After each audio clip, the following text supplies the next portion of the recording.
बतला दी। अप्सराएं बोली, पुजारी जी तुम 16 सोमवार का व्रत करो, महादेव जी तुम्हारा कष्ट दूर करेंगे। पुजारी जी ने उत्सुकता से व्रत की विधि पूछी। अप्सरा बोली, सोमवार के व्रत में संध्या उपासनो रात आधा सेर गेहूं के आटे के 3 अंगा बनावें और घी गुड़ दीप नैवेद्य बेलपत्र आदि से पूजन करें। बाद में 1 अंग अर्पण कर शेष 2 अंगा प्रसादी समझ वितरित कर प्रसाद लें।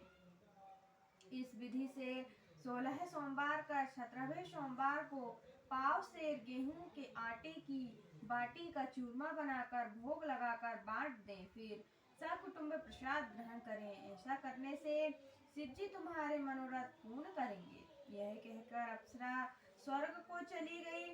पुजारी जी यथा विधि व्रत कर रोग मुक्त हुए और पूजन करने लगे। कुछ दिन बाद शंकर जी पार्वती जी फिर आए।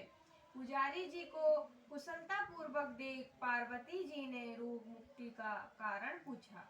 पुजारी के कथनानुसार पार्वती जी ने व्रत किया, फल स्वरूप अप्रसन्न कार्तिकेय जी माता के आज्ञाकारी हुए।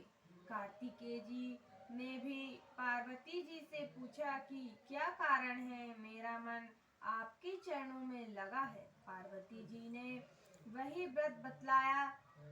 कार्तिकेय जी ने भी व्रत किया, फलस्वरूप बिछड़ा हुआ मित्र मिला, उसने भी कारण पूछा, बताने पर विवाह की इच्छा से यथा विधि व्रत किया, फलतः वह विदेश गया। वहाँ राजा की कन्या का स्वयंवर था। राजा का प्रण था कि हथनी जिसको माला पहनाएगी उसी के साथ पुत्री का विवाह होगा। वह ब्राह्मण भी स्वयंवर देखने की इच्छा से एक ओर जा बैठा। हथनी ने माला इसी ब्राह्मण को पहनाई। धूमधाम से विवाह हुआ। तत्पश्चात दोनों सुख से रहने लगे। एक दिन राजकन्या ने पूछा, नाथ आपने कौन सा पुण्य किया जिससे राजकुमारों को छोड़ हथनी ने आपका वरण किया। ब्राह्मण जी ने 16 सोमवार का व्रत विधि बताया। राजकन्या ने सत्पुत्र प्राप्ति के लिए व्रत किया और सर्वगुण संपन्न पुत्र प्राप्त किया। और बड़ा होने पर पुत्र ने पूछा, माता जी किस पुण्य से मेरी प्राप्ति आपको हुई। राजकन्या ने सविधि 16 सोमवार का व्रत बतलाया। पुत्र राज्य कामना से व्रत करने लगा। उसी समय राजा के दूतों ने आकर राजकन्या के लिए वरण किया। आनंद से विवाह संपन्न हुआ। राजा के देवलोक होने पर ब्राह्मण कुमार को गद्दी मिली। फिर भी वह इस व्रत को करता रहा।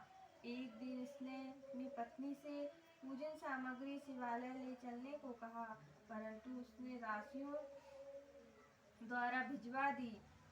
जब राजा ने पूजन समाप्त किया तो आकाशवाणी हुई कि इस पत्नी को निकाल दे, नहीं तो तेरा सत्यानाश हो जाएगा। प्रभु की आज्ञा मान इसने रानी को निकाल दिया।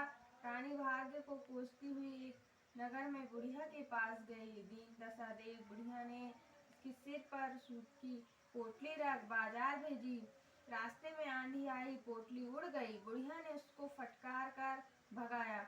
वहां से तेली के पास पहुंची तो सब घड़े चटक गए। उसने भी निकाल दी। पानी पीने नदी पर पहुंची तो नदी सूख गई। सरोवर पर पहुंची तो हाथ स्पर्श होते ही जल में कीड़े पड़ गए। उसी जल को पी आराम करने के लिए जिस पेड़ के नीचे जाती वही सूख जाता। वन और सरोवरों की दशा देख ग्वाले उसे मंदिर के गोसाई के पास ले गए।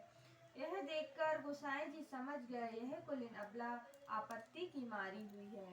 धैर्य बंधाते हुए बोले, बेटी तू मेरे यहाँ रह, किसी बात की चिंता मत कर। रानी आश्रम में रहने लगी, परंतु जिस वस्तु में इसका हाथ लगे उसमें कीड़े पड़ जाएं। दुखी हो गोसाई जी ने पूछा, बेटी किस देव अपराध से तेरी यह दशा हुई। रानी ने बताया, मैं पति की आज्ञा का उल्लंघन कर महादेव के पूजन को नहीं गई। गोसाई जी ने शिव जी से प्रार्थना की। गोसाई जी बोले, बेटी तुम 16 सोमवार का व्रत करो। रानी ने सविधि व्रत पूर्ण किया। व्रत के प्रभाव से राजा को रानी की याद आई और दूतों को उसकी खोज करने भेजा। आश्रम में रानी को देख दूतों ने आकर राजा को रानी का पता बताया और राजा ने जाकर गोसाई जी से कहा, महाराज, यह मेरी पत्नी है। शिव जी के रुष्ट होने से मैंने इसका परित्याग किया। अब शिव जी की कृपा से इसे लेने आया हूँ।